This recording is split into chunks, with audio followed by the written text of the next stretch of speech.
In this land of broken rules, political fools, we got to stick together.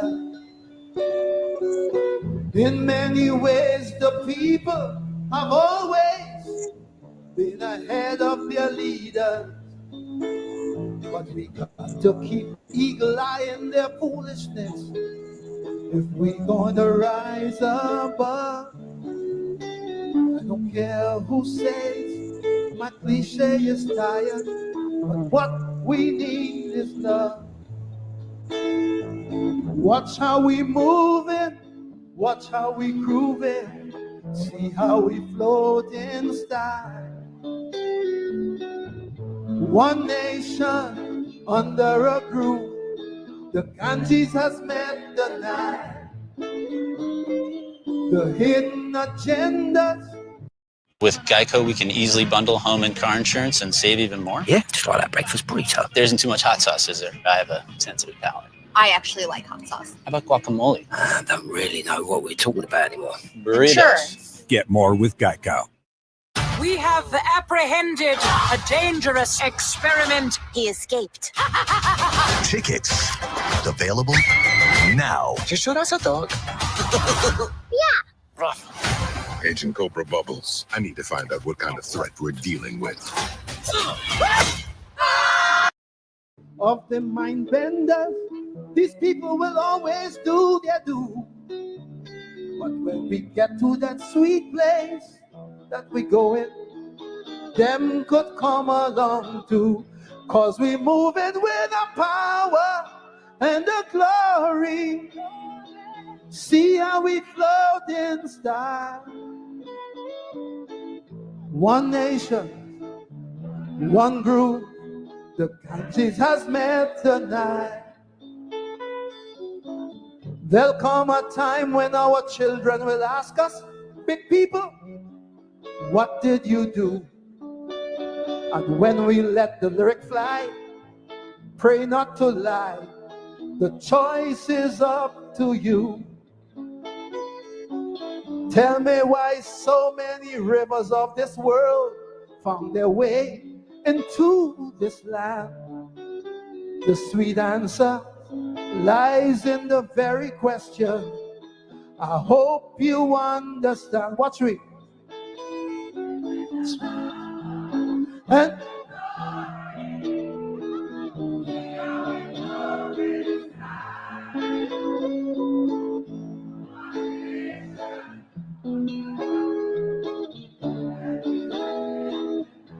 now, the lady who called from North Korea and said she have it on stream. All the streamers in the United States, Europe, throughout the Caribbean, we will sing this one together all around the world with the people here today. Are you ready?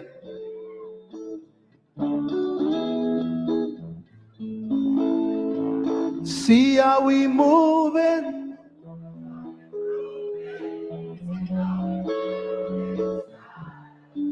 One nation. One nation.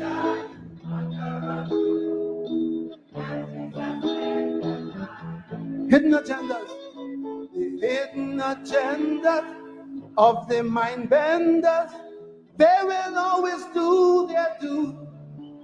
But when we get to that sweet place, Trinidad and Tobago, even them could come along too. Cause we move with power and the glory. See how we go this time. One nation, one group. The Ganges has met the night. The Ganges has met the night. The Ganges has met the night. Oh, that's too sweet.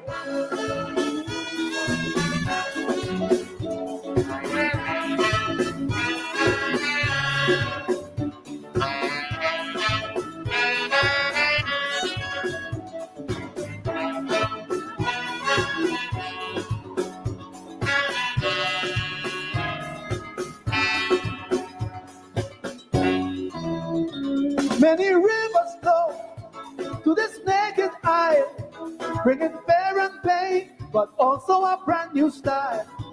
And of all these rivers that shape this land, two mighty ones move like a sculptor's hand. And today those hands across the land are still landscaping.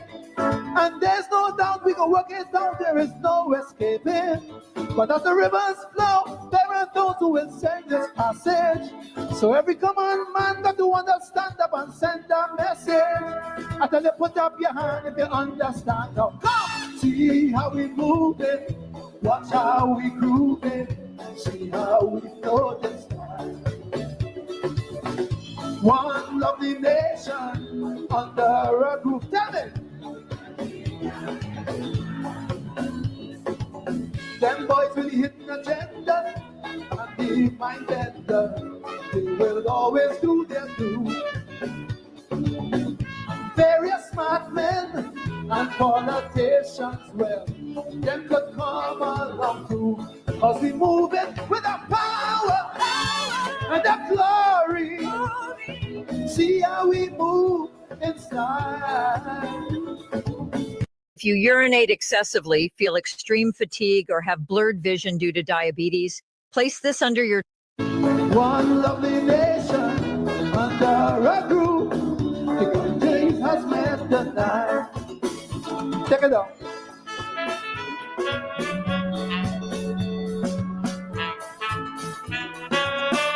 I'm always kind of fascinated. Every political party in this country just play that tune election time. But the funny thing is, they never play the second verse. So just because they never hear the second verse, I'm going to sing the second verse for them. Differences, there will always be, so that you could be you and I could be me. But that's the damn thing, self, that makes this country sweet. Partner, bring your drum. Let me start a beat. Don't mind them politics, politician.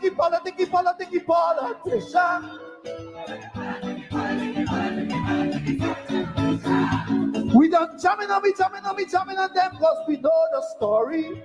Let them fight if they want in this land of the deep. You know what we gonna do? What we gonna do? Come, see how we move it, watch how we groove it, see how we float in style. Oh yeah, one lovely nation under a groove. The country's has met tonight.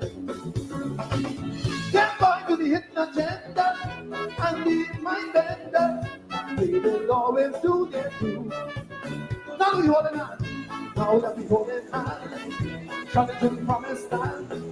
Them could come along too, cause we moving with the power and the glory. See how we flow inside. One lovely nation, headed to salvation. Jesus has.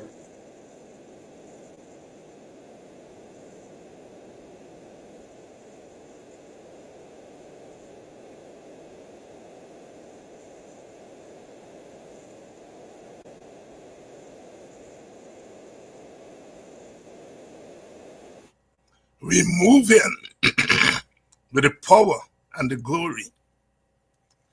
We floating in style. Them politicians trembling. They're looking under every bed, every windowsill. They're searching for every voice note. They're looking for every little black boy. But we move in with the power and the glory. No bullet or bulletin can stop us now.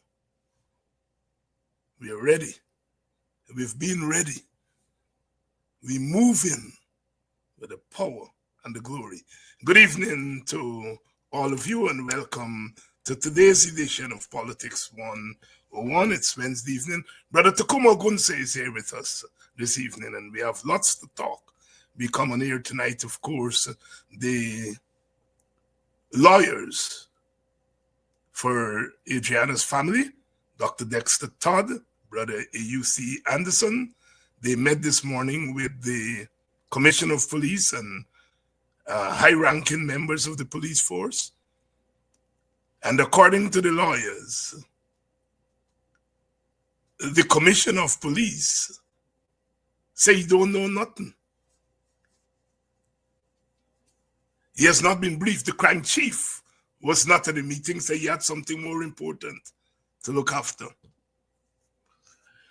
The lawyers have said there are more questions than answers. There is covering up left, right, and center. But because we move in with the power and the glory in the open space, they can't hide. They're searching and searching and searching and searching everywhere to see what they can find to distract.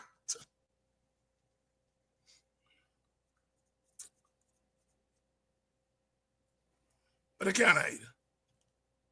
I am now the new target. The new target. Wanted bulletin gonna come just now.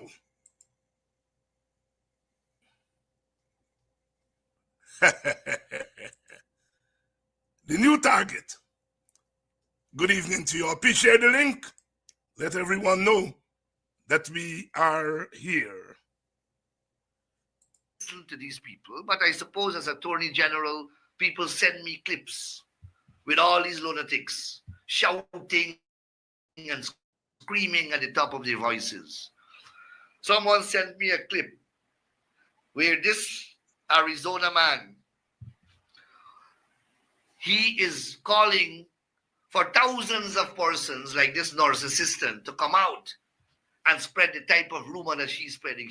He doesn't care whether they lie or whether they say the truth.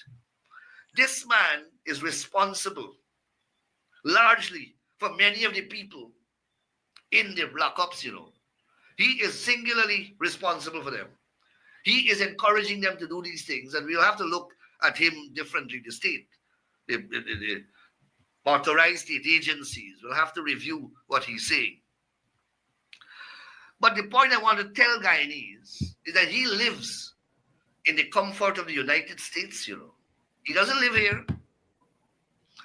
So when he finishes ranting, his rantings, his inane rantings, when he finishes them and he exhausts himself, because the man, he enjoys this thing. I look at him and, you know, as people are being beaten, he gets orgasmic. He enjoys this thing at a different level. You could see glee in his eyes and in his voice.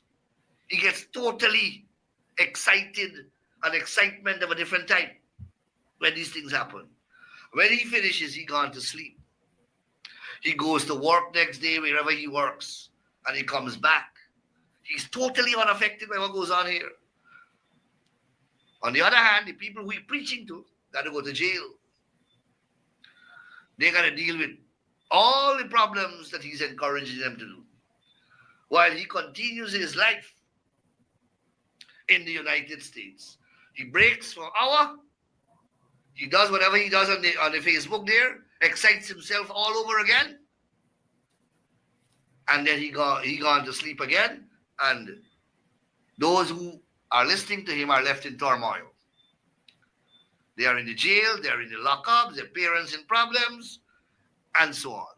So it's a matter for you if you want to continue listening to these people. I have already, a long time now, and those who know me personally have asked about this gentleman, and I said the man is insane.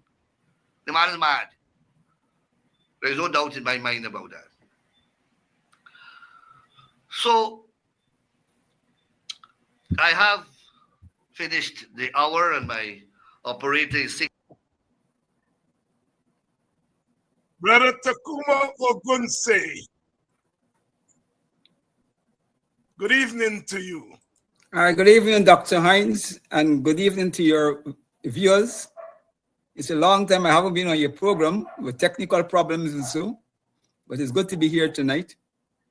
It's good to be here tonight, and what a time! What a time! These past 3 to 4 weeks, because it started before then. One can go back to the Mary Mel thing, but if you come closer, it started with Linden, and then we come forward with the death of this young lady and this young child, not young lady, this young child. And so everyone is scrambling, the government, the opposition, civil society, and I know you were an ardent reader, so you've been reading and listening to what everybody been saying. And it seems as though everybody was living in another country, and they just discovered their country, Guyana. And you heard from the Attorney General there that I, David Hines, am largely responsible for what is happening. And by extension, you, because you's my company, you be in the same party. So you also responsible.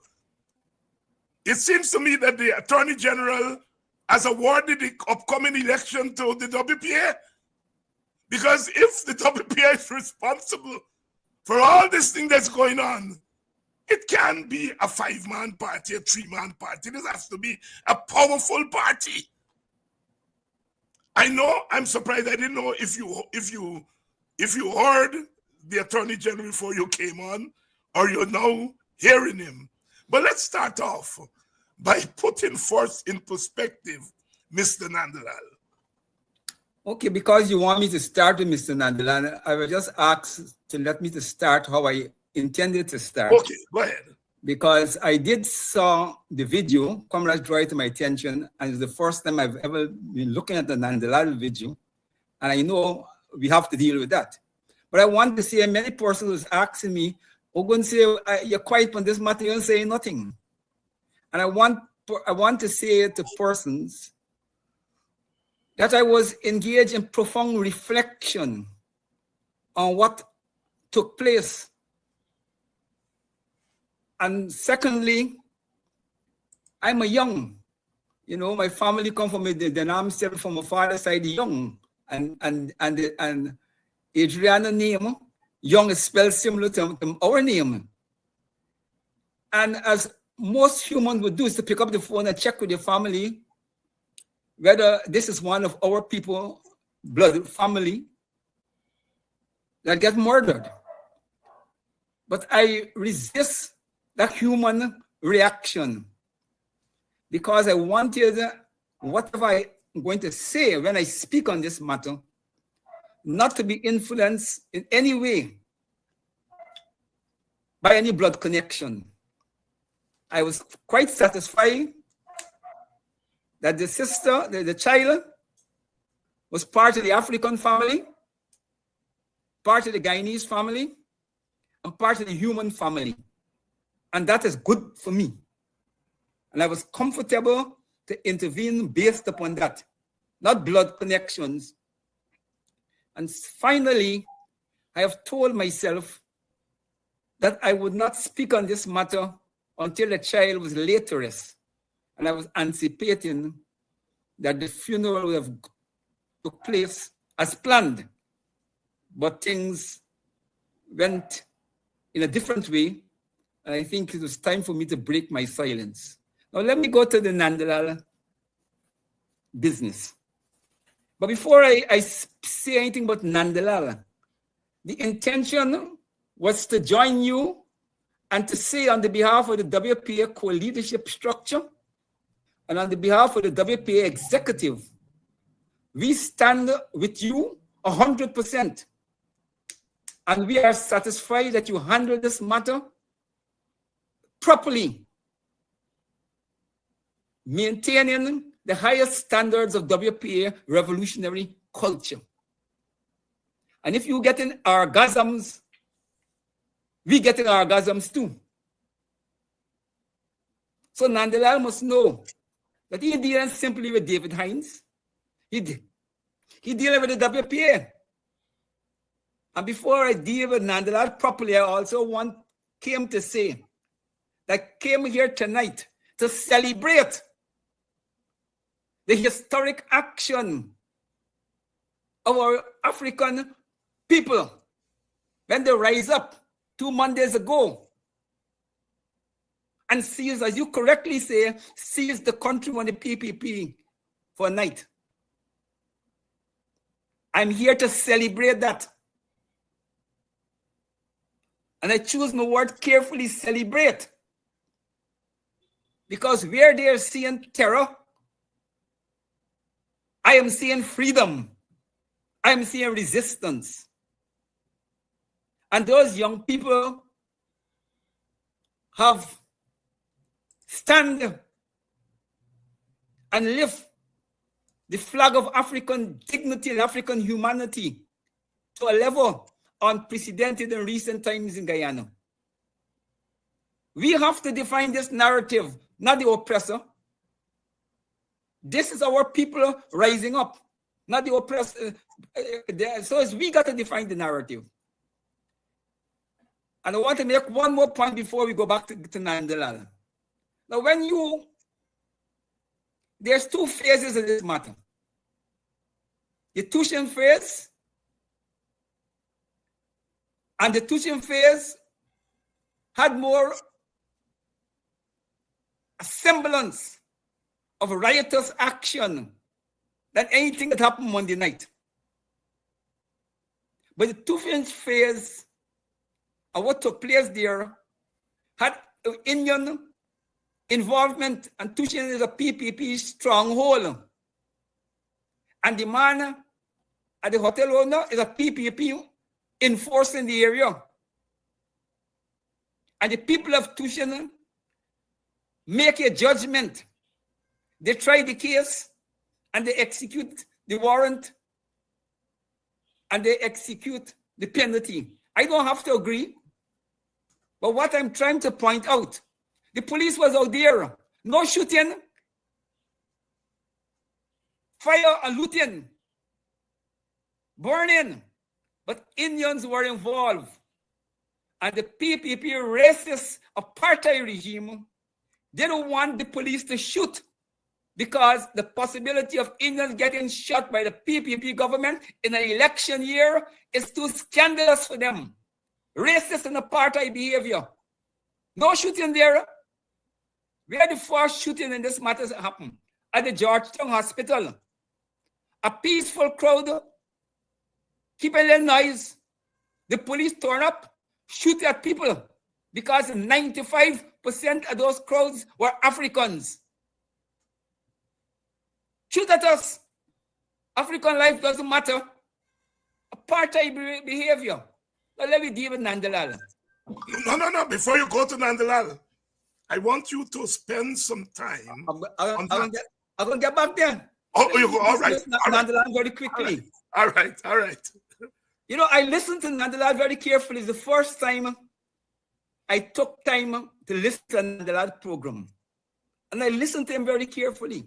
The man is a political fascist and he's a racist.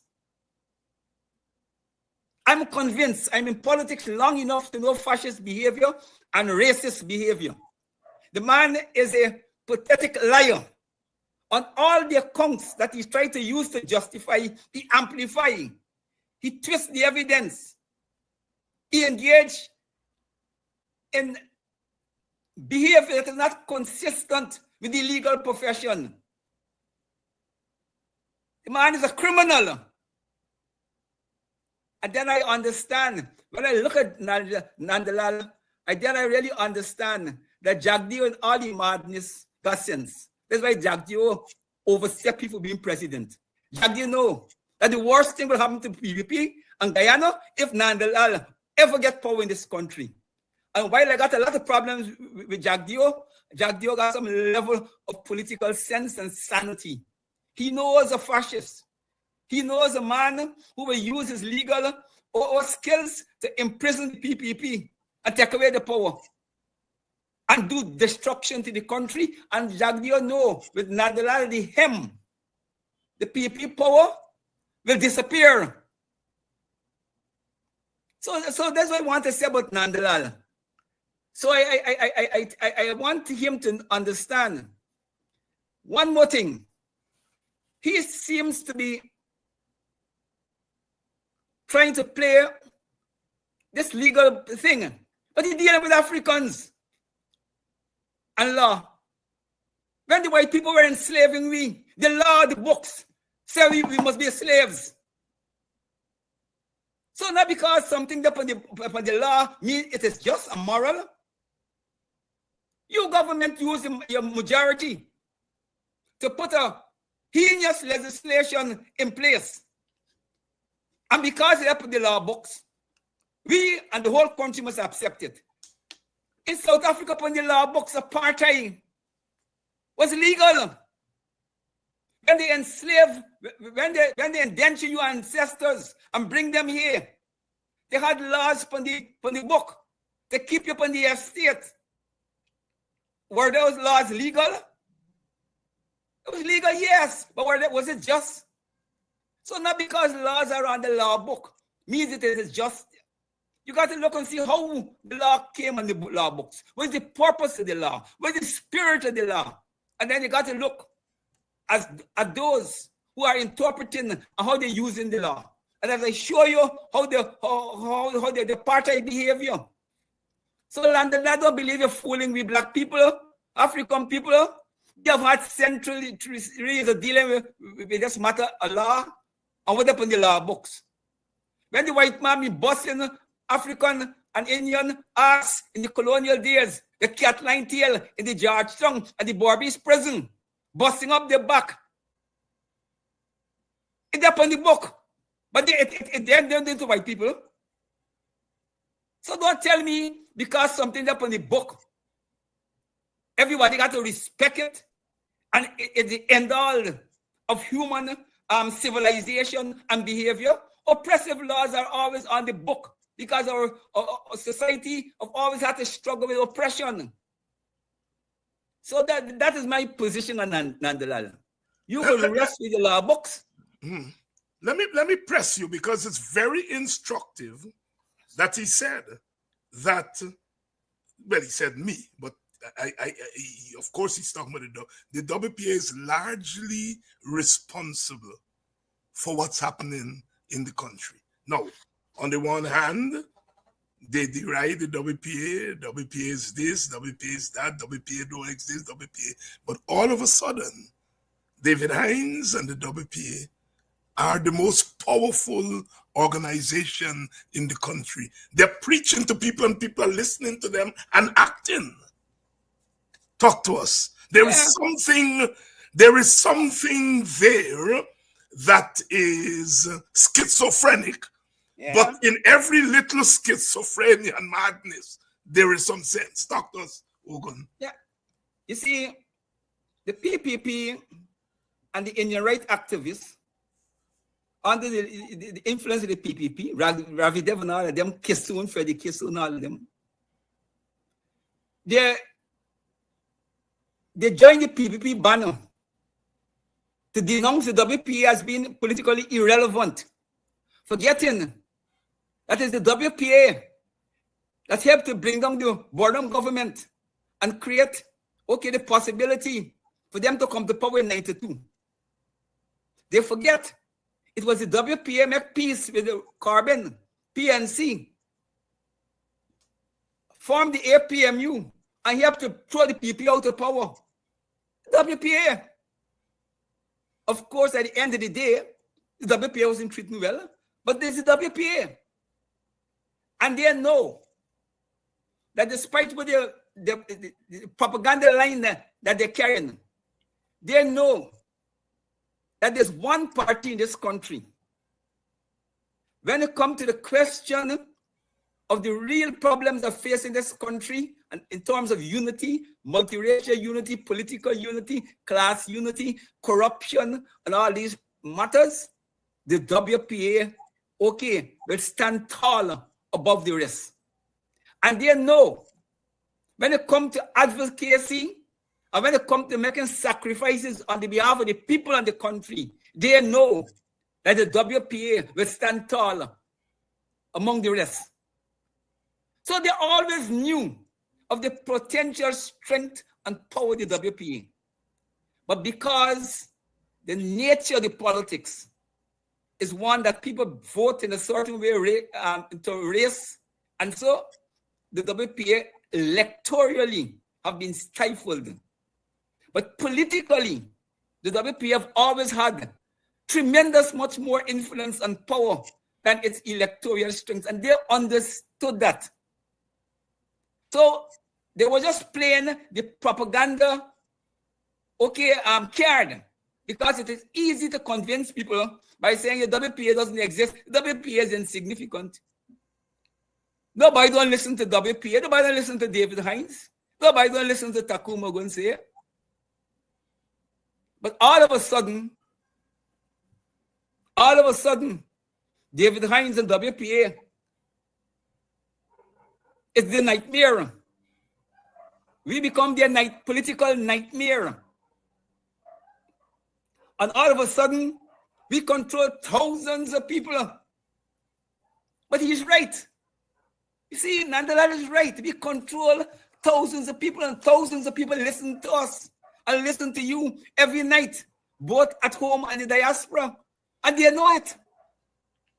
And they know that you have been exerting tremendous influence on what's taking place among the African community. They know it. And I could tell you,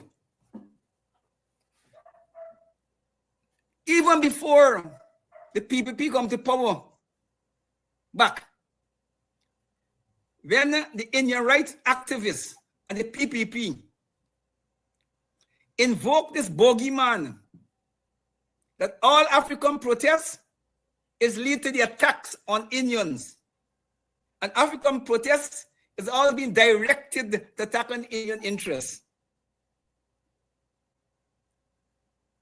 I wrote, and I speaking on Channel 9, Walter Rodney groundings.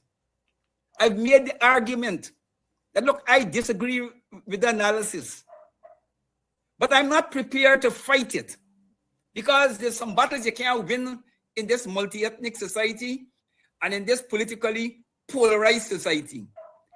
And since what is passed as political discourse is war propaganda, what's passed in Guyana as political discourse is war propaganda.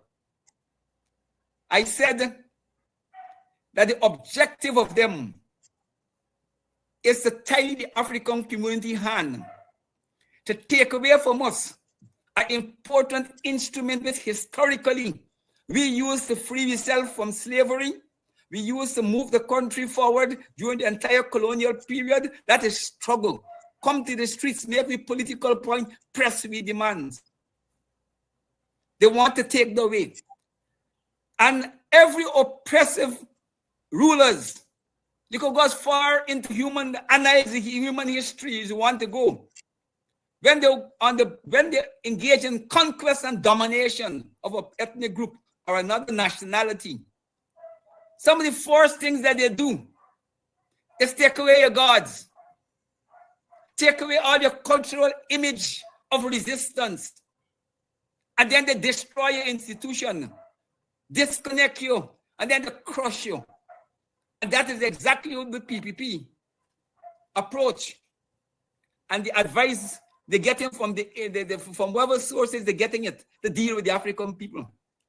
And it nearly worked. It nearly worked. And what scared the hell out of them?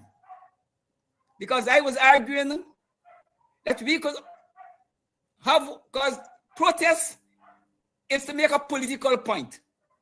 Whether you're protesting for economic or social issues, at the end of the day, want to take to the streets with your placard, whether the protest is violent or non-violent, it is a political action. So this is what protest is about. Protest is not about going to heaven. When you want to go to heaven, it's going to church. Are you going to some corner of your house with your Bible or your book, and you try to get to heaven? But once human beings, any part of the world, takes to the streets for any issue, is a political statement they're making. And my argument was that the African political leadership should ignore this story about Africans' protests is targeting Indians and restrict our protests to African communities. So the world could see that Africans have problems in Guyana with this apartheid regime, apartheid-like regime. Because once we don't protest and they continue to rule the way they're ruling, people are going to turn and say everything is good in Guyana, Africans got no problem. They went to the United Nations and made themselves a jackass and tell the world body that the conditions of Africans is the result of our ancestors making poor decisions, planting cassava and planting instead of planting rice. They think that they're going to fool the international body. But soon after they come back from United Nations, African people rise up. And what scared the hell out of them is the military position of the rising up. And the political discipline that in this multi-ethnic society, where side by side we got Indian villages and Indian people, not one of them was offended. No Indian village. That is what scared them. The African young people who they have been encouraging to spend billions of Guyana dollars in selective entertainment enterprises to promote stink and dirty among our people. I'll be concerned is winding up and gyrate. And they invest millions of dollars, billions of Guyana dollars in their cultural warfare, their racist, apartheid cultural warfare on African people. But all the money gone down the drain 2 nights ago. The stink and dirty elements, tell them we only stink and dirty, but we politically smart. And while we identify and got great solidarity and interest with our sister and the way in which the police and the government treat the sister, we know that this is bigger than and we know it is the governance arrangements in the country that make the girl die the way she died. And therefore, we have to make a wider political statement. You shoot at me at the hospital. You don't shoot in Tuchin. We answer you back. And we answer with military precision. And that drives the heck out of them. They're talking about you getting orgasms. If I tell them what they've been getting the night. But that's what drives them. And as all dictators will they resort to. Use the law in an oppressive way. And the United Nations see, they send the flunkies to United Nations to talk about how good they're treating black people. But now they display for the United Nations in the world to see hundreds of young black faces, young black men and women, some 14, 16, display for the United Nations in the world to see. They rise up against the PPP government and they get charged for terrorism and public terror and all kinds of things. The United Nations, it is a good spectacle for the world. And that's what I like about struggle, the dialectics of struggle. When after the election crisis, when the Americans and the European nations, as I helped to install them into power, and Granger week out and so, and they start a reign of terror upon us. They say they're speaking to the opposition. They make parliament a joke. The representatives can't represent we. They destroy all the conventional institutions of democratic behavior in the country. strip the PNC and the African community of any representation, destroy those institutions who don't understand dialectics. Probably Nandalal, Jacques Dio, and Ali should go to the knees of Roy and Ramatar to give them a course in dialectics. And if me, comrade Rohit Kanai, our third co-leader, was here to teach them about dialectics, you destroy the official institutions of the people. Say the leaders in exist. What are you going to expect people going to do? People going to form their own leadership and their own organization. You say we got leaders, you say we organizations non-existent. We're going to show you what we go. We form our own organizations with our own leadership, and we could do what we want to do without them. That is the dialectics of the foolishness. You can't get it both ways. And they ain't learned yet. And let me tell you something, they're lucky I'm not the opposition leader. Because if I was the opposition leader, from the time they come with those charges, I would have been thousands of people in the streets, force them to carry me to the jail. They ain't got thousands of jail space in this country. And at the end of the day, the prison warders, 95% is Africans. And when we fill the jails, and our prison warder buddies and brothers and sisters decide they're coming to work, we walk out the jail and go back home. That is how we should answer them, because you see, they're playing the fair card. They're saying, look, I'll you rise up.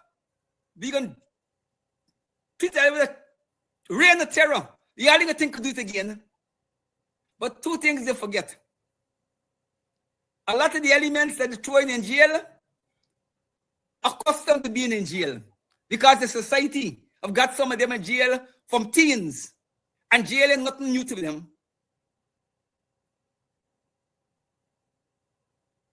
But we, as a people, have to honor the sacrifices our young people have made. And as I said tonight, I come to celebrate. It is one of my most happiest moments. And that's why I engage in deep reflection. And I don't concern what they say. The enemy will never define your reality in your interest.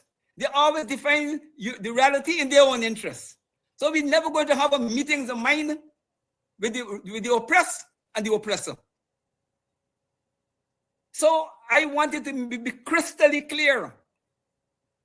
History will record that the African young people, as well as the African old people, because old people are still the candlelights and all kinds of things. African people in the diaspora, the Caribbean, all over the place, rising up almost at the same time. It's the most profound political statement Africans in Guyana have made in the modern political history of the country. Most profound. For me, the only other one that is more profound, and this is controversial, is when the young people pick up arms to deal with state-sponsored killings, because they had to risk their life, and a lot of them dead. But they stop it under the same PPP government. The papers stop getting black people children falling down in great numbers. We paid an extremely high price. And we paid the price because the political infrastructure, the cultural and the social infrastructure in the African community wasn't strong enough when the story started to come and embrace our people, our young people, and to tell the PPP, you're fighting crime, you engage in political warfare and viciousness against our people. They allow the young people to deal with the problem. We got a similar problem now. The PPP is on a process of African domination. There's universal agreement among Africans at all levels, top, bottom, at the level, political, non-political. But where we got differences is how to deal with it. Brother Tacuma Ogunseye. And Brother Ogunseye, I'm so glad that you raised that point.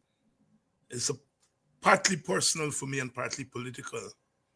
Because when that uprising happened back in 2002, 20 odd years ago, I took a position against the young people who rose up. And the position was driven by the fact that Indians were being targeted. And I remember, and Brother UC and myself, said not in our names. They forget that. They forget that. But this time around, I personally have a better understanding of the pulse of our people. And this time around, as I said, and I've been saying for the last 2 weeks, I am not condemning a single African. You loot, I didn't send you to loot. I didn't socialize you to loot. I don't encourage looting, but I am not criticizing anybody and calling them looters. They're soldiers. They're soldiers. They're soldiers. Because the looting began. Let me take you back there. Because these young people that they're calling scrapers and scrapeheads, this country forgot that it's the PPP who invented the phantom squads. This is young Africans that the PPP began to socialize to be terrorists, to be looters, to be killers. Ogunseye, over to you. Yeah. You know, so you see, so they have short memory and convenient memory. And pardon me, to think, I want to speak direct to Mr. His name slipping, Roger Khan. Roger Khan. Yes. Look, Roger Khan, you was the most luckiest person in Guyana and probably in the whole world. That your name was being attached to all kinds of violence and deaths of people. And you come off the plane when you serve your time in America and you make peace with the white people. And you come off the plane under a government that I have put in place, the APMU, AFC government. And the government that I put in place, up to this day, never asked you, put you on one charge. I didn't expect the people to put you on any charge. So you're a very lucky man. And I understand what happened to you. After you get yourself involved in the drug business. You being Roger Khan. Yes, Roger Khan. After you get yourself involved in the drug business, in alliance with the PPP people, when you know how the trouble start, I want to spend too much time on it. You know that when you know the rules of the game, the drug game. When this stuff get misplaced, the Colombians tell those who doing the business in Guyana, you got to show me evidence that you're dealing with this problem, and you got to show me bodies. And you know better than anybody else that part of those killings, apart from what the police was encouraged to do, was a reflection of the drug business. When Dr. Jagan invite civil society groups at the presidency, the first time I ever stopped walking to the presidency to discuss this problem, Rafi Dev was there in the crowd. When Larry Lewis get up and said, he is then commissioner. A part of the problem is that there's Indian business people who is paid to get some of these executions. PPP and Chetty was vexed. This thing was to be a regular interface between the government, civil society, and all the parties to deal with these problems. Never had another such meeting. And when Jagan passed and Jagdio come to power, it gets worse. But you, Roger Khan, get yourself caught up, and I could understand it. You're in your man. In your government help to build your drug empire. And when they claim that they're under political siege by African young people, it was easy for you to bring your skills and your resources, and you yourself declare in a public newspaper that you got enough weapons and that you standing in defense of the state. And since you come back, I ain't seen none of the loyalists, the people in this country who believe in the rule of law and legality, ever ask you, Raja Khan, to give an explanation for your behavior. And if I, Tacuma Ogunseye, was found with one wrong, one gun, I would either be dead or be in jail. Apartheid behavior. But Roger, I ain't got nothing personal with you. You engage in a political action to support your economic empire and to support your race-based party.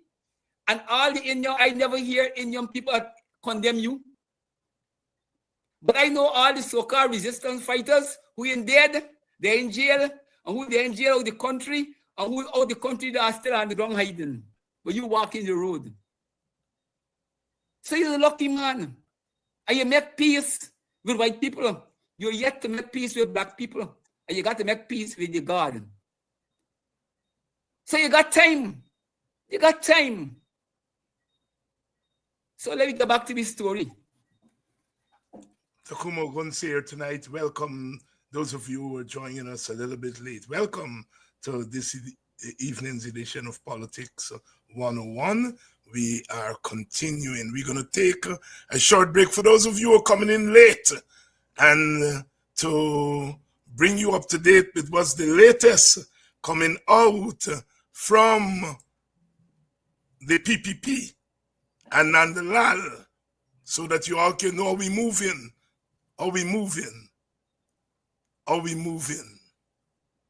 Wherever he works and he comes back, he exhausts himself because authorized state agencies will have to review what he's. I don't listen to these people, but I suppose as Attorney General, people send me clips with all these lunatics shouting and screaming at the top of their voices. Someone sent me a clip where this Arizona man, he is calling for thousands of persons like this nurse assistant to come out and spread the type of rumor that she's spreading. He doesn't care whether they lie or whether they say the truth. This man is responsible largely for many of the people in the lockups, you know. He is singularly responsible for them. He is encouraging them to do these things, and we'll have to look at him differently. The state, the authorized state agencies will have to review what he's saying. But the point I want to tell Guyanese is that he lives in the comfort of the United States, you know.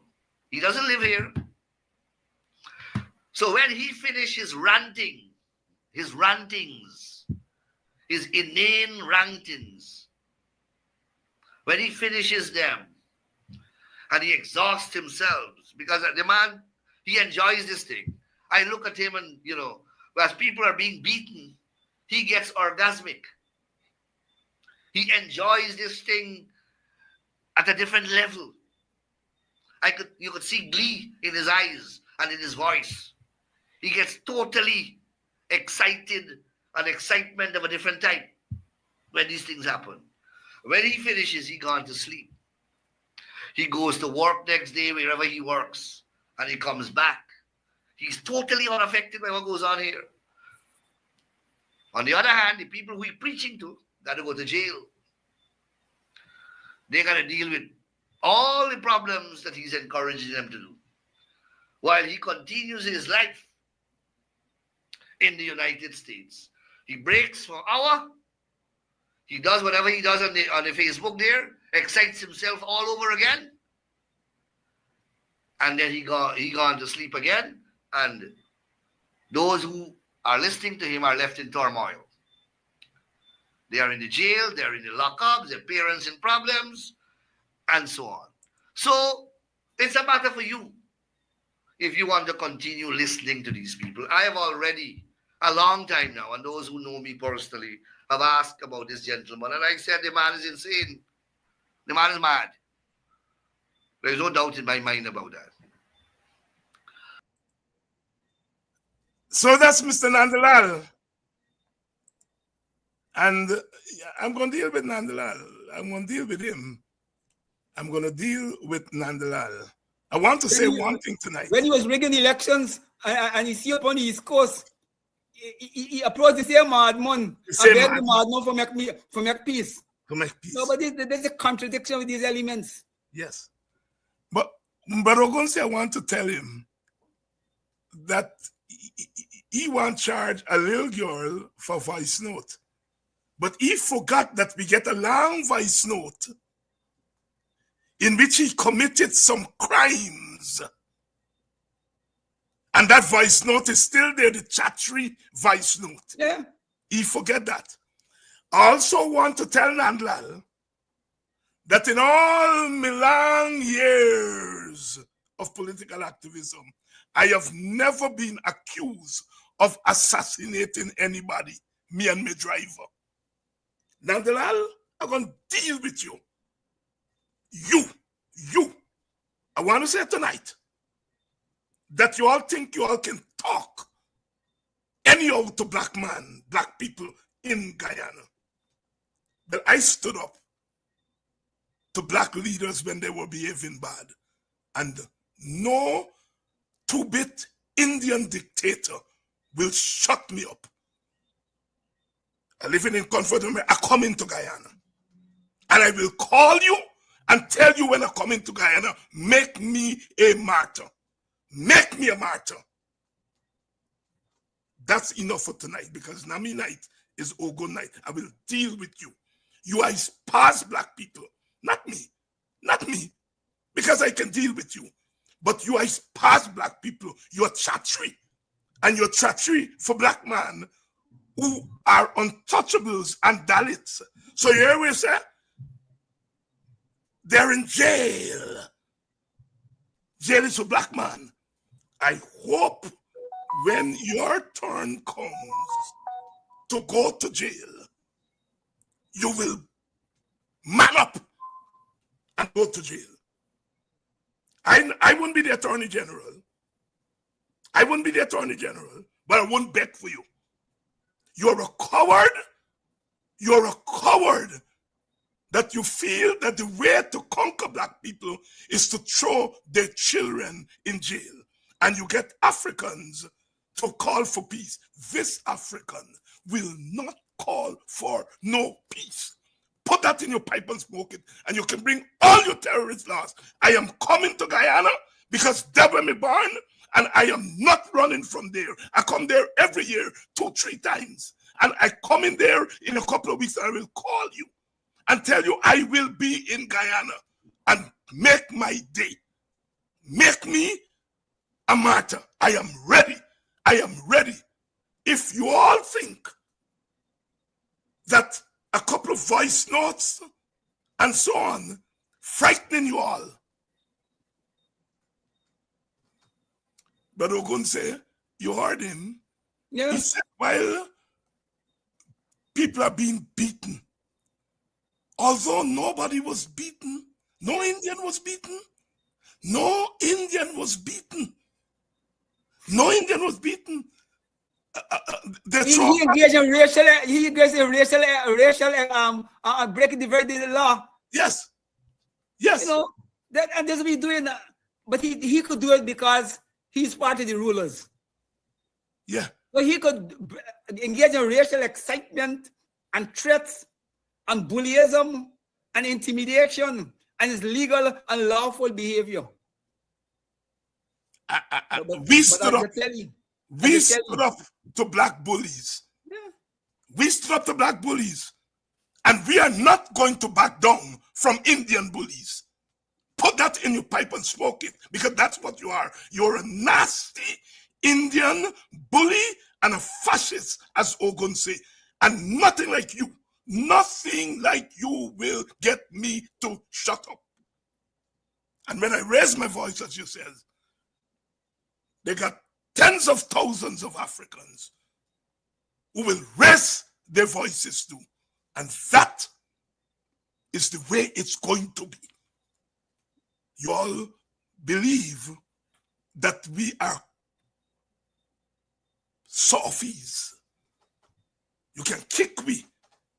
You can do me anything. But there are some black voices. There's some black voices, some African voices in Guyana. It won't happen. It won't happen. Yes, go ahead, my brother. I had to laugh to myself because I was hearing that they said Ogunseye is silent because they got me for the court. That's what they said. But I ain't saying nothing because they got me in court, so they silence me. Well, they hear me tonight. Brother Ogun, I want you to expand on the issue of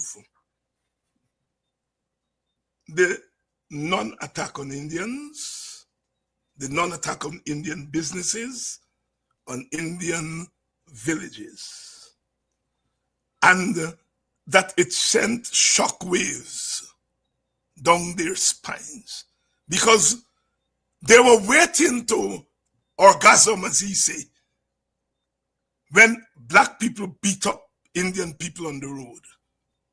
And the opposition always say that whenever Indian people are beaten up, is that they plant young black people in those crowds to go and beat up Indians. They said, oh no, it's not true. Well, you had a takeover of the country Monday night, and not an Indian casualty. Not an Indian casualty, because they had no time to infiltrate that uprising. And so no Indian was beaten. I want you to open up that point because that's a very crucial aspect of our engagement. I think it's the most defining moment in African-Indian relations. And I hope that the Indian community understand exactly what's being played out here. Because Africans and Indians got to live in Guyana whether we like it or we like it not. We ain't gonna know, each of we ain't gonna know we. But we have to learn to respect each other and respect the interests. The interests not only economic, but political and social. And when Africans who have experienced hundreds of years of slavery and deprivation and pay a cent, get a cent for the wages, and they build Guyana, and they come out and say, Guyana been unjust to them, and they begin to fight for certain things. It's not automatically against Indians. And what happened Monday night demonstrate the maturity among the African community in general, because what happened out there was only scrapers, was scrapers and non-scrapers. But more important, it demonstrates the discipline of the so-called scrapers. Not the Indian get touched. Not the Indian get touched. And I'm saying that is what, as a nation, as an African community, and as a guy, that's what we should be celebrating. That's why I say I come tonight to celebrate. But you see, they only could see everything negative about black people. And you see, as I tell you before, they have spent millions or even billions of Guyana dollars over the last time, umpteen years since they come to power, to wage cultural warfare on our people, to make the so-called lumping elements on the private among the African Guyanese, cultivate the most weakest instincts among them, and make them become committed to party, stink and dirty. And they used to drink when they're in the privacy of their home and the clubs. They drink the whiskey and they grin how they got black people. Yeah, they ain't got no control the children. We controlling them. We can make them do whatever we want. Stink and dirty. We can be okay.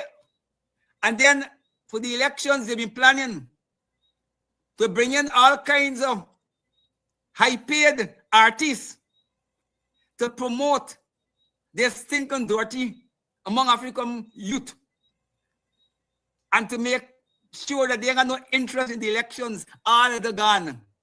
They got to go back to the drawing board. The African young people have thrown all of the off. They got to go back to the drawing board. And if they want to bring in election time, we'll be mobilizing with people. And with people at the highest level of mobilization, and they want to bring the high-paid artists, and they want the got to be in thousands at a particular place. We people gonna know how to use them to be advantage. So they better the better think twice.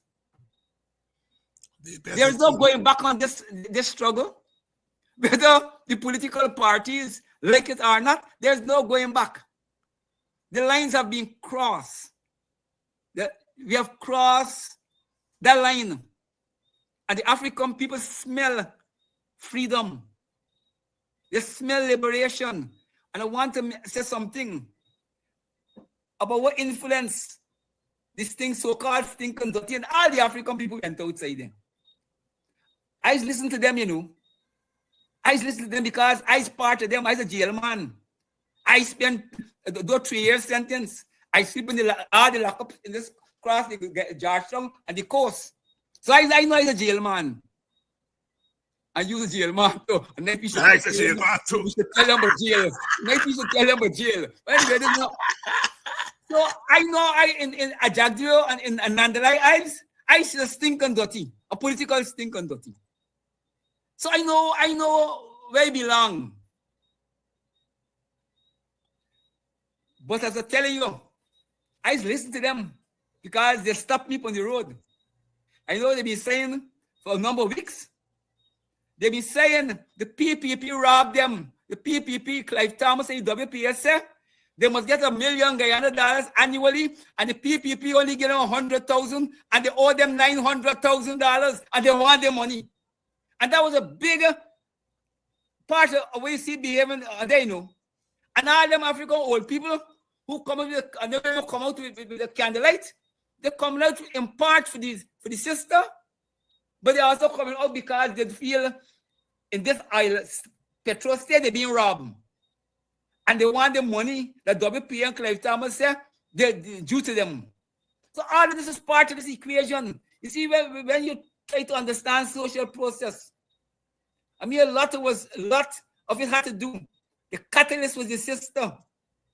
But no human beings are not one-tracted in the behavior. People don't come out for one issue. They use a particular issue to come out and to express or make a political statement against the domination. And the people say, you see, when Jack Joe is playing this game, first he say, Clive Thomas and WPA mad, we can't pay nobody nothing. But they make the mistake. They understand the electrics again. Once they decide to tell the country that they could pay them out of the money 100,000, the people realize that they could pay them the $1 million. The WPA story was real. And that grasps the consciousness of the people. And that becomes the discussion upon the ground among poor people, among the so-called scripts, among the African working people, also the Indian working people and the Indian scripts. Because the Indian got scripts too, you know? That's right. But I don't want to deal with Indian scripts tonight. Deal with your script. We deal with you tonight. You understand? So they doesn't understand the dialectics of this engagement. They think and they hope that black people will only respond to the particular incident what was the catalyst and end the story and they go home. But when they see the military precision, the political discipline, that is what frightens them. But at the same time, it's a statement to the Indian masses. We ain't got no problem with the Indian community. Black people ain't got no problem with the Indian masses. But we got a problem with the Indian political rulers. Not even the Indian economic elite. Even though they're corrupt, and even though they engage in looting at the country and the treasury, black people at present focusing upon the Indian political apartheid leadership. That's what we got problems with. Are you trying to dominate me in a country that we build? And we four parents die and suffer more than you four parents for build Guyana.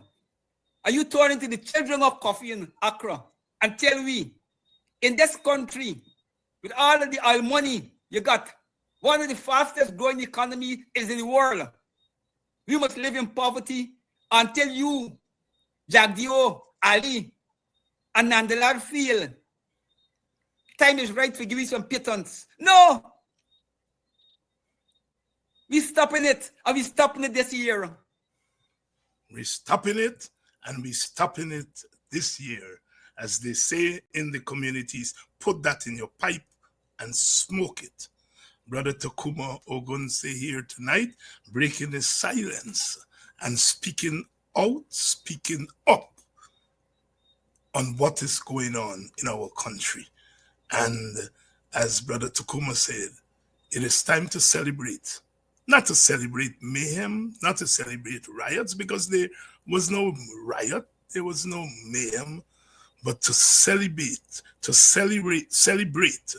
the militancy, the consciousness of our people, the self-activity of our people, and the discipline, as Brother Ogunseye, not beating up on Indians,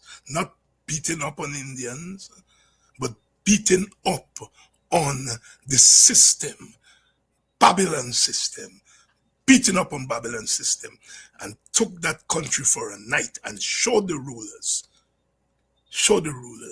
the capacity, the revolutionary capacity of our people. But Ogunseye, your closing thoughts as we come to an end tonight.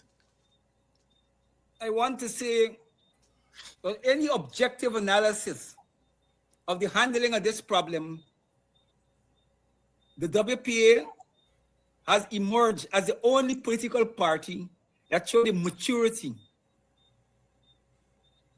and have shown the capacity to deal with complicated political engagement. And I'm not, there's sometimes we got to, engage in some self-praise. And you, as our main spokesperson on this matter, have demonstrated a level of creativity, revolutionary creativity, to guide this process. You've been guiding it for the last 5 years. I have been trying to do my part with Channel 9 that we only speak on Sundays and so forth, but you, Kodaki, with Comes TV, you're there every single night, literally, at least 5 or 6 days a week. And y'all have helped to reposition the WPA in the consciousness of the Guyanese people and give us a voice and the political attention we didn't have that kind of connection with the Guyanese people in Walter Rodney time. A nightly connection for 365 days, literally. You all have used the social media to put the party in a strategic position. And without the social media, we have bring down the PP government in 2015. And we're going to bring them down again. Unfortunately, I have to say this. The WPA was happy with a pre-election struggle for constitutional reform. That we should have been going to these elections with biometrics, a new voters list, and a constitution that said when we done vote race, we got to sit down in the country and run the country together. That is what we wanted these elections to lead to. A new beginning. But no, the political hierarchy on both sides choose to settle the matter in the elections. And I'm saying it because of that choice made by both sides, our side and their side. The PPP have long resolved, win or lose, they're coming out of power with this oil money.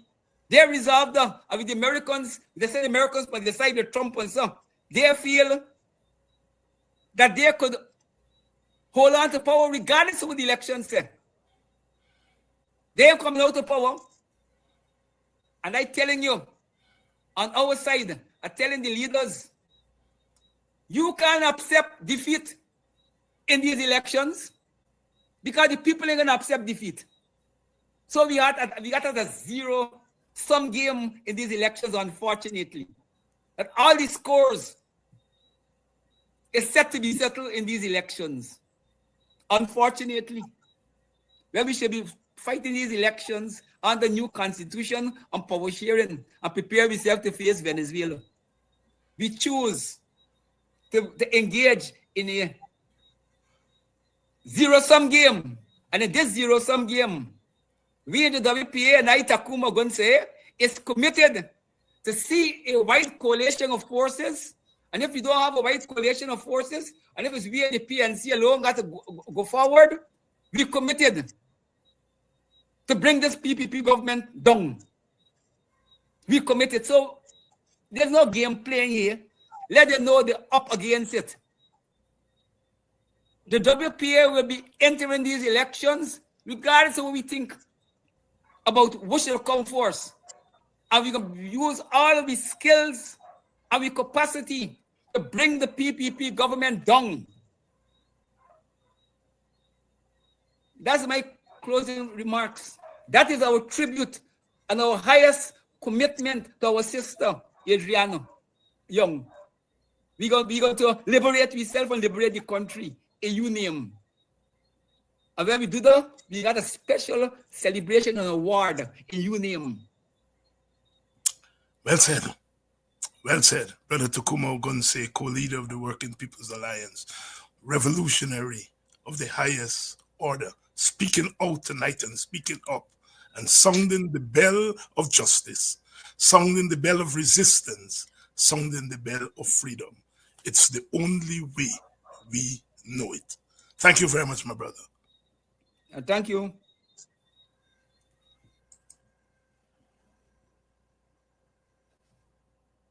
We are moving forward as we must, always with our eyes on the prize.